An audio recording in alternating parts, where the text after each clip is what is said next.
ನಮಸ್ಕಾರ. ರತನ್ ಕನ್ನಡದ ವೀಕ್ಷಕರಿಗೆ ವಾರದ ವಿಚಾರಕ್ಕೆ ಸ್ವಾಗತ. ನಾನು ಅನುಶ್ರೀ.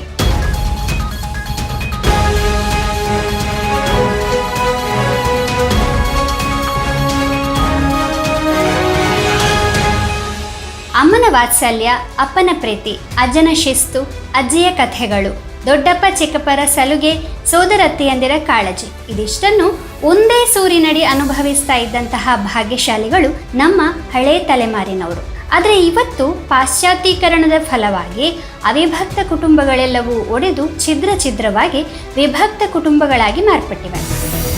ಮಕ್ಕಳಿರಲವ್ವ ಮನೆ ತುಂಬ ಎಂಬ ಮಾತು ಬದಲಾಗಿ ನಾವಿಬ್ಬರು ನಮಗಿಬ್ಬರು ಎಂಬ ಮಾತಾಗಿ, ಅದು ಆರತಿಗೊಬ್ಬ ಮಗಳು ಕೀರ್ತಿಗೊಬ್ಬ ಮಗ ಎಂಬ ಮಾತು ಹಳೆಯದಾಗಿ, ಹೆಣ್ಣಾಗಲಿ ಗಂಡಾಗಲಿ ಮಗು ಒಂದೇ ಇರಲಿ ಎಂಬುದೂ ಬದಲಾಗಿ, ಗಂಡ ಹೆಂಡತಿ ಇದ್ರೆ ಸಾಕು ಮಕ್ಕಳು ಯಾಕೆ ಬೇಕು ಎನ್ನುವಲ್ಲಿವರೆಗೆ ಬಂದಿದೆ. ಇನ್ನೂ ಒಂದು ಹೆಜ್ಜೆ ಮುಂದೆ ಹೋಗಿ ಲಿವಿಂಗ್ ಟುಗೆದರ್ ಸಂಸ್ಕೃತಿಯೂ ಬಂದುಬಿಟ್ಟಿದೆ.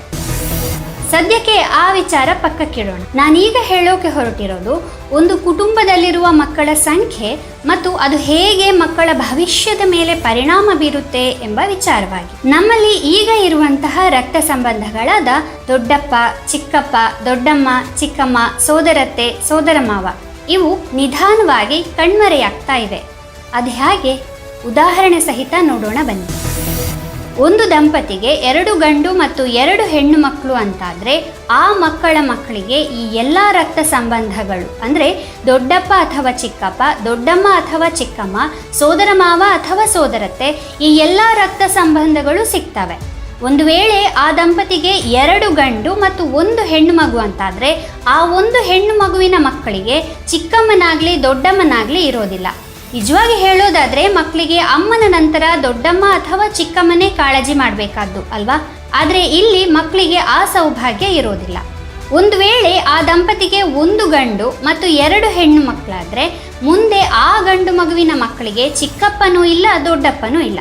ಒಂದು ವೇಳೆ ಆ ದಂಪತಿಗೆ 1 ಗಂಡು ಮತ್ತು 1 ಹೆಣ್ಣು ಮಗು ಅಂತಾದರೆ ಅವರ ಸಂತಾನಗಳಿಗೆ ಚಿಕ್ಕಪ್ಪ, ದೊಡ್ಡಪ್ಪ, ಚಿಕ್ಕಮ್ಮ, ದೊಡ್ಡಮ್ಮ ಇವ್ಯಾವ ಸಂಬಂಧಿಕರೂ ಇರುವುದಿಲ್ಲ. ಒಂದು ವೇಳೆ ಕೇವಲ 1 ಗಂಡು ಅಥವಾ 1 ಹೆಣ್ಣು ಮಗು ಅಂತಾದರೆ ಅದು ಪೂರ್ತಿ ಒಬ್ಬಂಟಿಯಾಗಿ ಬಿಡುತ್ತೆ. ಆ ಮಗುವಿನ ಸಂತಾನಕ್ಕೆ ತಂದೆ ತಾಯಿಯ ಬಳಿಕ ಬೇರೆ ಯಾವುದೇ ರಕ್ತ ಸಂಬಂಧಿ ಇರುವುದಿಲ್ಲ. ಈ ರೀತಿ ಸಿಂಗಲ್ ಚೈಲ್ಡ್ ಅಂದರೆ ಏಕ ಮಗು ಹೊಂದಿರುವವರ ಭವಿಷ್ಯದ ಸಂತಾನ ಬಹಳ ಕೆಟ್ಟ ಪರಿಣಾಮವನ್ನು ಎದುರಿಸಬೇಕಾಗುತ್ತೆ. ಅವರ ಮಗು ಮತ್ತು ಮೊಮ್ಮಗು ಈ ಪ್ರಪಂಚದಲ್ಲಿ ಏಕಾಂಗಿಯಾಗಿ ಬಿಡುತ್ತೆ. ಪ್ರಪಂಚದಲ್ಲಿ ತನ್ನ ಖಾಸ ರಕ್ತ ಸಂಬಂಧಿ ಅಂತ ಹೇಳಿಕೊಳ್ಳುವವರು ಯಾರೂ ಇರುವುದಿಲ್ಲ. ಇದು ಕೇವಲ ಒಂದು ಕುಟುಂಬಕ್ಕೆ ಉಂಟಾಗುವ ನಷ್ಟ ಅಲ್ಲ, ನಮ್ಮ ಪೂರ್ತಿ ಹಿಂದೂ ಸಮಾಜಕ್ಕಾಗುವ ನಷ್ಟ.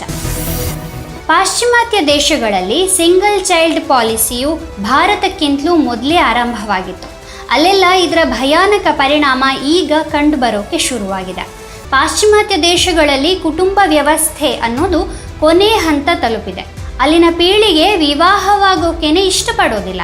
ಲಿವ್ ಇನ್ ರಿಲೇಷನ್ಶಿಪ್, ಅನೈತಿಕ ಸಂಬಂಧಗಳೆಲ್ಲ ಅಲ್ಲಿ ಸಾಮಾನ್ಯವಾಗಿ ಬಿಟ್ಟಿವೆ. ಯಾಕೆ ಹೀಗಾಗ್ತಿದೆ ಅಂದರೆ ಕುಟುಂಬ ವ್ಯವಸ್ಥೆಯಲ್ಲಿ ಉಂಟಾದ ಬದಲಾವಣೆಗಳಿಂದಾಗಿ ಯುವ ಪೀಳಿಗೆಗೆ ತಮ್ಮ ಸಂಬಂಧಗಳ ಮಹತ್ವ ಗೊತ್ತಿಲ್ಲದ ಕಾರಣಕ್ಕಾಗಿ. ಈಗ ಪಾಶ್ಚಿಮಾತ್ಯರು ಎಚ್ಚೆತ್ಕೊಂಡು ತಮ್ಮ ಕುಟುಂಬ ವ್ಯವಸ್ಥೆಯನ್ನು ಸರಿ ಮಾಡಬೇಕು ಅಂತ ಯೋಚಿಸ್ತಾ ಇದ್ದಾರೆ. ಕೆಲವಾರು ದೇಶಗಳ ರಾಜಕೀಯ ಪಕ್ಷಗಳ ಚುನಾವಣಾ ಪ್ರಣಾಳಿಕೆಯಲ್ಲಿ ಕುಟುಂಬ ವ್ಯವಸ್ಥೆಯನ್ನು ಸರಿ ಮಾಡ್ತೇವೆ ಅನ್ನೋ ಭರವಸೆಗಳನ್ನು ಕೊಡುವಲ್ಲಿವರೆಗೆ ಪರಿಸ್ಥಿತಿ ತಲುಪಿದೆ. ಆಸ್ಟ್ರೇಲಿಯಾದಲ್ಲಂತೂ ಫ್ಯಾಮಿಲಿ ಫಸ್ಟ್ ಅನ್ನೋ ಹೆಸರಿನ ರಾಜಕೀಯ ಪಕ್ಷವೇ ರೂಪುಗೊಂಡಿದೆ. ಹಾಗಾದರೆ ಹದಗೆಡ್ತಾ ಇರೋ ಈ ಕುಟುಂಬ ವ್ಯವಸ್ಥೆಯನ್ನು ಸರಿಪಡಿಸೋದಾದರೂ ಹೇಗೆ ಅಂತ ಪಾಶ್ಚಿಮಾತ್ಯರು ಯೋಚಿಸಿದಾಗ ಅವರಿಗೆ ಸಿಕ್ಕ ಉತ್ತರ ದಂಪತಿಗಳು ಒಂದಕ್ಕಿಂತ ಹೆಚ್ಚಿನ ಮಕ್ಕಳನ್ನು ಹೊಂದುವುದೇ ಇದಕ್ಕೆ ಪರಿಹಾರ ಅಂತ. ಈಗ ನಮ್ಮ ಭಾರತೀಯ ಕುಟುಂಬಗಳಲ್ಲೂ ಇದೇ ಪರಿಸ್ಥಿತಿ ಬರುವ ಲಕ್ಷಣಗಳು ಕಾಣ್ತಾ ಇವೆ. ಸಕಾಲದಲ್ಲಿ ಎಚ್ಚೆತ್ತುಕೊಳ್ಳದೆ ಹೋದರೆ ಪಾಶ್ಚಿಮಾತ್ಯ ದೇಶಗಳ ಪರಿಸ್ಥಿತಿಯೇ ನಮಗೂ ಬಂದೊದಗೀತು ಅಂತ ಅಧ್ಯಯನಗಳು ಹೇಳ್ತವೆ. ಕಾಲ ಮೀರುವ ಮುನ್ನ ನಮ್ಮ ಕುಟುಂಬ ವ್ಯವಸ್ಥೆಗಳನ್ನು ಸರಿಪಡಿಸ್ಕೊಳ್ಳೋಣ. ಎಲ್ಲ ಸಾಧ್ಯವಿಲ್ಲದಿದ್ರೂ ಭವಿಷ್ಯದ ಕುಡಿಗಳಲ್ಲಿ ಕನಿಷ್ಠ ಪಕ್ಷ 2 ರಕ್ತ ಸಂಬಂಧಗಳು ಮುಂದುವರಿಯುವಂತಾಗಲಿ. ಇದು ಈ ವಾರದ ವಿಚಾರ. ಮುಂದಿನ ವಾರ ಇನ್ನೊಂದು ವಿಚಾರದೊಂದಿಗೆ ಭೇಟಿಯಾಗೋಣ. ನಮಸ್ಕಾರ.